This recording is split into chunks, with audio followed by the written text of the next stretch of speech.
Like, here she is trying to protect you and warn you, but you're too fucking arrogant to listen to her because they're like, la la la la la, she's crazy, we don't care. And I'm just like, have no sympathy for them. I'm like, if you wanna fuck around and find out, then find out. I'm absolutely laughing my ass off at the fact that my hair looks like this. But you know what, besties? That's the truth of what I look like on a day like today. But I'm starting a reading scary books vlog because I need to finish the books that I have checked out from the library. So we are going to start with I Was a Teenage Slasher by Stephen Graham Jones. Am I going to give you a summary? Yes, but give me a second to like really get into it, because Stephen Graham Jones, I find, is someone that I have to get into the story to fully comprehend what is happening. So let's get into it.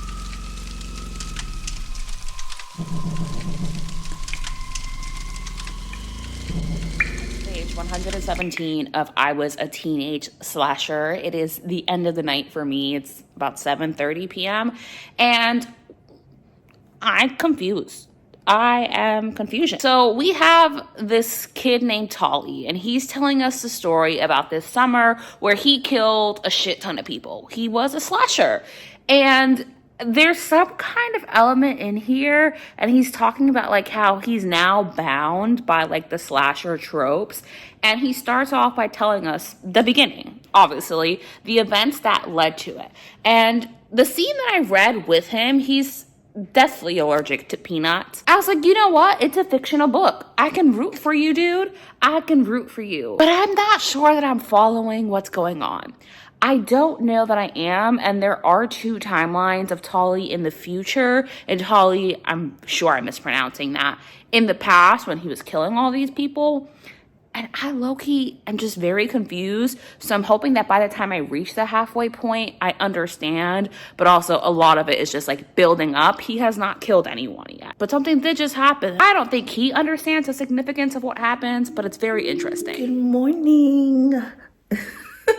It's 9 a.m. because I've had insomnia somewhat over the past few days, and I didn't go to bed until 2 o'clock in the morning. But that's still progress for me, because sleeping for 7 hours is much better than sleeping for the 10 hours I've been sleeping for the past few days.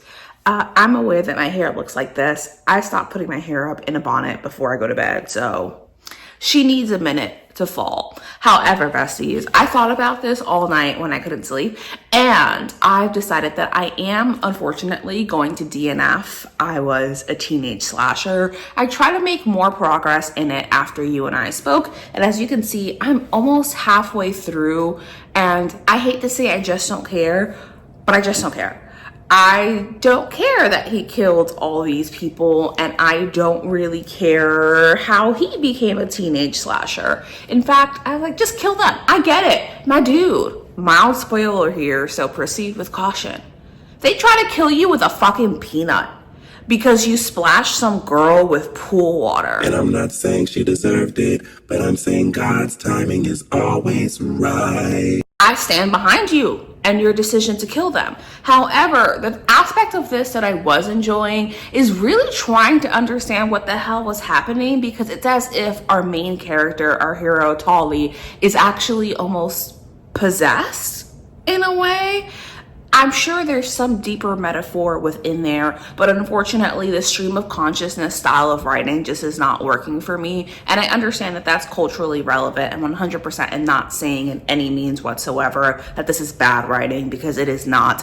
It is just not working for me, and I feel like I'm digging a little bit too hard to try to understand what is happening in this story. Maybe I'll finish it some other day, but for the sake of this video and actually finishing it, it was just putting me in a slump.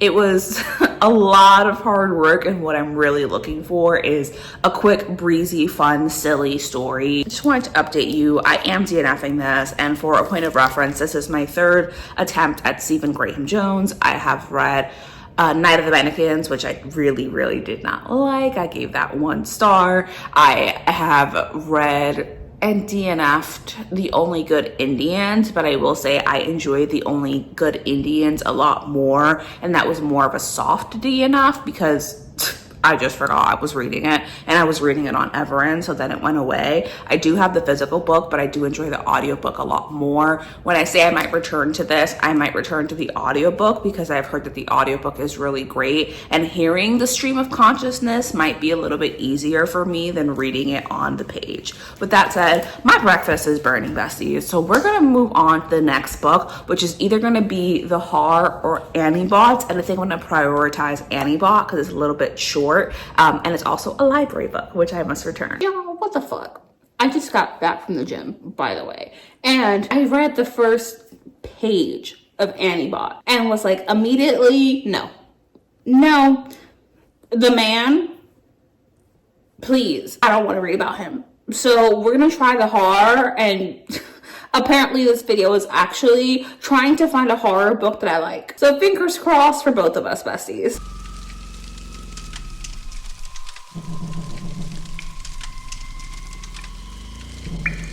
33% of the way through Dead Silence by S.A. Barnes. This is a book that I previously attempted to read, but then I DNF'd it because I thought that when it said it was set on a ship, I assumed a boat and not a spaceship. But this is space horror, and I know that this time around. So in this one, we're following, damn, I just forgot her name. I know the audiobook narrator is saying Lourdes, but I think it's Lourdes, and Varric, and Kane, but what our female main character's name is, I don't remember. But she went through something incredibly, horrifically traumatic when she was a child. Like, I don't know if I would have survived that, besties, at least not sane. And she is somewhat of an unreliable narrator because she has really vivid hallucinations, auditory and visual hallucinations. And she is obviously a captain and she's working on a spaceship. And one day they receive a distress signal, but they're very confused about this distress signal because there should be no one in that area. But it turns out the distress signal is coming from a ship that disappeared a long ass time ago. Like, it's been the biggest mystery in space travel. And it was the first luxury cruise liner for intergalactic travel. Only the incredibly wealthy and elite were able to get on that ship, except, you know, some shit went down. And there is this policy that they all follow that essentially finders keepers. If you find it, whatever you find on that ship is yours. And this is, again, luxury travel for the elite. That ship is fucking loaded. So they go on and everything goes wrong. Everything goes wrong. It's following two timelines. So we have the timeline where they're actively exploring that ship. And then we have the timeline where the book actually starts, where you know that the only survivor is our main female character, and that all of her crew is fucking dead. Every single one of them. This book is gory. Gory. Some of the scenes, I'm like, ew. I'm just gonna tell you, there's a scene with literally hundreds of floating bodies, and she's talking about how they're touching her, and people are melting. I'm like, bleh. Which is, you know, perhaps just what you want for a horror book. It's taking me a while to get into it, and I do want to say that my thoughts right now is that it's a little bit long for what it is. The audiobook is 13 hours, and I'm listening to it at 2 times speed, and I'm still only at 33%. I'm like, girl, can we get to the point? But not to worry. We are, in fact, getting to the point. And there's some men in here who are the epitome of fucking arrogance and misogyny. And every time I hear from them, I'm like, oh my God. The only one who's kind of growing on me is Varric, because this man is literally a class A asshole. Truly a misogynist, full of audacity, very disgusting. But he does provide a lot of comedic relief. He does, and I think that's intentional. But they've just made the decision that ultimately what we know leads to their demise. And I'm just like, ew, shit's about to go down, and I am scared. Perhaps that is what I want, but I'm glad to have something that's working for me because this vlog started out rough. But I have to finish editing this video, and I'll see you with either the 50 or 60% mark update for Dead Silence. I didn't know there was a romance in here.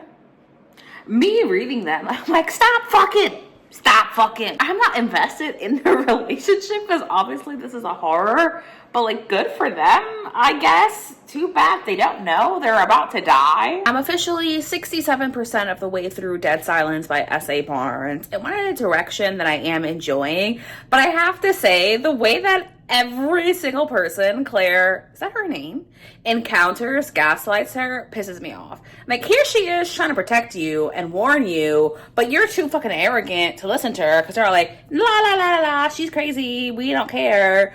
And I'm just like, have no sympathy for them. I'm like, if you wanna fuck around and find out, then find out. That's how I feel. But I am enjoying it. It is scary, it is spooky, so that's fun. Hopefully that helps get me in the Halloween mood. See, Claire, it's on the same page as me. She's talking to the guy I told you was, whatever the fuck his name is, I don't remember. Reed? I think that's right. And she's like, oh, what a prick. I hope whatever's on the Aurora gets him before it gets me. I'm like, same, girl. Root for yourself and root for your team. Everybody else can go fuck themselves because they are awful. I have a little under 2 hours left of the Dead Silence audiobook. And I just want to say, if it turns out this whole thing like never happened, I would believe it. If it turned out that she's still on the Aurora and she's just hallucinating everything else, I would believe it. Teehee, oopsie, sorry besties. I was just guessing here, but I accidentally guessed the entire ending of this story. But what I'm leaning towards, and I'm keeping it in the video because I don't think it's a spoiler, I genuinely think that what's happening is what's happening. But if it did turn out that she was hallucinating this whole time, or there was something else going on that ship, I would believe it. Hello, friends. I have finished. Why did I forget the name of the book? It's Dead Silence. I know your view is blocked. That's because we are about to bake some food, okay? I finished Dead Silence by S.A. Barnes, and then for some reason, immediately had a craving for a sweet treat. So we're going to make pumpkin muffins because making sweet potato brownies takes too long. And while I do this, besties, let me tell you, I loved Dead Silence. It was really good. And considering I had DNF'd this twice in the past, I'm so happy I gave it a third chance because this was so fun. And do you remember in an earlier clip where I was like, wow, y'all kissing and fucking? I was exaggerating. They were not fucking, but they were doing lots of kissing. I was like, I don't know if I root for you. But by the end, I was like, I definitely root for you. Y'all are so freaking cute. Did what ultimately end up happening surprise me? No. I could see that. I was like, ugh. Girly pop. Bunch of rich people. You know what was going down. You know what was going down, but I won't elaborate because I don't want to spoil it. It was really scary, and I think S.A. Barnes had a fantastic balance of like the horror, gory scenes, the tension and the suspense, as well as just the character building. Although, if you ask me to distinguish between Valak and Reese, I'd be like, same person, different font. Same person, different font. But I did really love this. I thought this was so much fun. I'm completely losing track of how much flour I'm putting in here. Yes, I do not have a measuring spoon, nor do I have a bowl. But we all know which holiday season is coming around, and they're about to put a bunch of that shit out. Because winter means baking and soups. So I'm giving Dead Silence 4.5 stars. I think that it's really great. And the only reason it's not 5 stars for me is that I feel like in the middle, certain elements of it did drag, like the whole part where she had to transition. Well, I can't tell you what that part is. That part, this is long, but she did time jump. And then the ending, I felt like was rushed because we had this scene where, you know, shit went down, and then it was like epilogue. And I was like, no, what the hell happened after that? I wanted to see more of that, but this was a really fun time. But let me get back to making these pumpkin muffins so that I can have my sweet treat at some point before midnight. And if you're wondering, no, I'm not following a recipe. I'm just making shit up.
9 p.m. I'm, of course, in bed getting ready to go to sleep, and I'm going to continue reading the Haar. And you can see by the lighting, it's dark in here. So, like, I'm not going to give you very many updates, but I will see you in the morning on Halloween, the day that you're watching this, to tell you my thoughts on the Haar. Okay, I lied, apparently, because I just read a couple of pages of the Haar, and I think I initially thought of this book as like unhinged grandma kills people, but now I more think stupid, selfish, rich people get what's coming to them. And I'm excited for them to get what's coming to them, because the people in this book, why is that a theme of this video? Disgusting. Disgusting. And I'm just rooting for the thing that's going to get them. As I said with Dead Silence, if you want to fuck around and find out, then fuck around and find out. Disgusting! The way they're bullying these little old people who are just want to stay in their houses and are violating so many laws and destroying land that is protected for money. Foul. Foul. Leave the environment alone. Leave protected lands alone. The rage. And if you think I'm exaggerating, I'm not. Poor Muriel, who is our main character in the story, she's walking down the beach and she lives in this seaside town in Scotland, and she's lived there her whole life, and this is where she met her husband and raised her family, and her husband has passed, and he proposed to her at this cave, and she's obviously feeling devastated because of how much this man is destroying her home. When she gets there, who's in the cave but this man's equally shitty son, who's doing cocaine and trying to fuck this woman. They're both fucking crazy, and they decide to beat Muriel with her own cane. I'm not exaggerating. These people are awful. Awful. And I am rooting for Grandma. I am rooting for Grandma. I hope that they all get what is coming to them. Genuinely. And I am excited to read about it because this is a fictional story. But just know, I have to give you that example of how disgusting these people are. You know what? I'm happy for Muriel. Good for her. Good for her. I'm happy that she's having such a good time. But also, I thought this book was going to be scary. And I'm going to be honest with you, the scariest part is the disgustingness of humans. That's the scariest part. The funny parts are the deaths, which I know makes me sound very strange, but they die in very campy ways. Like, one of the people who dies gets a tentacle up his asshole and explodes. His dying thought is about his penis and how it's been separated from his body. It's just funny. Like, the deaths are very campy, and it is flying by. I'm literally almost done with the book, and it's been maybe 30 minutes or so, but I'm enjoying it. It's just not like the fear that I was expecting. I'm more so, ha ha ha, what an odd and strange thing to happen. Good for you, Muriel. I hope that you are very happy. Muriel, no. I'm not that happy for you, girl. We're not that happy for you. I can't even say what I'm thinking right now because I would spoil it, but Muriel, I am not that happy for you. No. Good morning and happy Halloween. Did I spend last night having nightmares? Not really, but I did end up lucid dreaming through the night, which is an unpleasant experience. Other people think that they like to lucid dream. No, because lucid dreaming for me is being somewhere between awake and asleep. And I don't like that because it brings too much consciousness to my dreams. But anyway, besties, I'm going to give you my final review for the Haar. And I'm going to split that into two parts. A non-spoilery review and a spoilery review. So the non-spoilery. I think that this was a fun time. It's pretty campy and I think follows a lot of the slasher tropes. And yes, the deeper conversations in here about the destruction of the environment and the abuse of people who are poor or just don't have the wealth and means to defend themselves are the most scary elements of this story for sure. And yes, there certainly are very violent deaths, but for the most part, those scenes didn't really disturb me because they were kind of campy. see the scene previously in this video where I told you how one of the people died. The horror element is just the disgustingness of the worst parts of human nature, which brings me to my criticism of this book. All of the characters except for Muriel, Arthur, Billy, Avalon, and Jack. Horrible. They're so one-dimensional that they are truly characters of villains. That's what they are. Have no depth, have no complexity. They're only here to swear and use foul language and abuse people around them and really have no thoughts outside of, I am God himself. And there was a scene with this kid, very much a child, even though he's a teenager, and his point of view was also really one-dimensional. Like, he mentioned certain things, like, we're having evil just for the sake of evil, and really it's so that when the kills happen, we're like, you get what you sow. Like, that's it. You had it coming. And that's how we're supposed to feel. Now, I'm giving this book 3.25 stars. I just don't think that it was scary. I think that there was a lot of really great conversations being had. But ultimately, I do think that this was pretty campy in terms of just how silly goofy some of the deaths were and how it was spoken about. Like, the tone of the writing itself was contributing to that. Now, the spoilery reviews. I'm warning you now, in case you're in the kitchen or you're in the bathroom and you have this video on in the background and you're like, sure, don't spoil the video. Listen, the spoilers are going to start right now. You cannot tell me this isn't a monster romance. At its core, you can't tell me this isn't a monster romance. Like, come on. Avalon, by the end, is like, Muriel, babe, you could be mine. And I'm very sure he eats her, but like in a very painless way, and kind of merges their souls and spirits together, which, if you think about it, is a beautiful thing. But also, this is a monster romance. Like, you can't tell me it's not a monster romance. It's just a darker monster romance with some slashery elements. And what I would also say is that I really liked Avalon, and I loved the poetic justice almost of Grant, our villain, meeting his end at the hands of nature. As Muriel pointed out herself in the story, creatures can't murder.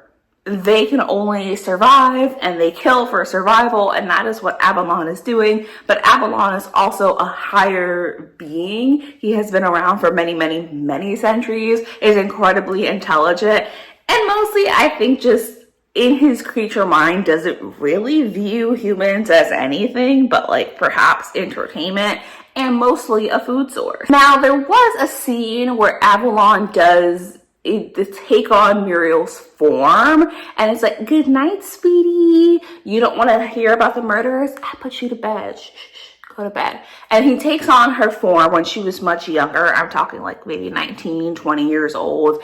Goes out to the construction area where these people are just being loud as fuck and making construction noises in the hope of psychologically torturing the people who live in this town so that they'll ultimately just leave and Grant can be the disgusting human being that he is. He goes out there, and the scene is disturbing because he's Muriel, but obviously he's Avalon. Avalon's a shapeshifter. And he goes out there. The workers themselves, disgusting. And Avalon, as Muriel, fucks the workers and then eats them. But the scenes where he, as Muriel, is like having anal sex with one of them and like sucking one of them off, no, that made me so uncomfortable. Like, I can't even tell you how uncomfortable it made me. I was like,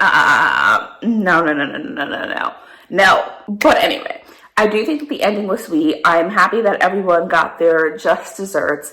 I like that it was at the hands of nature, because not only is Grant destroying the lives of everyone, he's also destroying nature. and all of nature. With that said, besties, have a happy Halloween. I'm going to be editing this video because hopefully you are seeing it on Thursday on Halloween. I hope that you did enjoy this video. Let me know in the comments if you have read either of these books or if you have any horror recommendations for me. But I will admit, my romance era is still going strong and I very much still want to read more romance. So I will see you in my next video, and goodbye.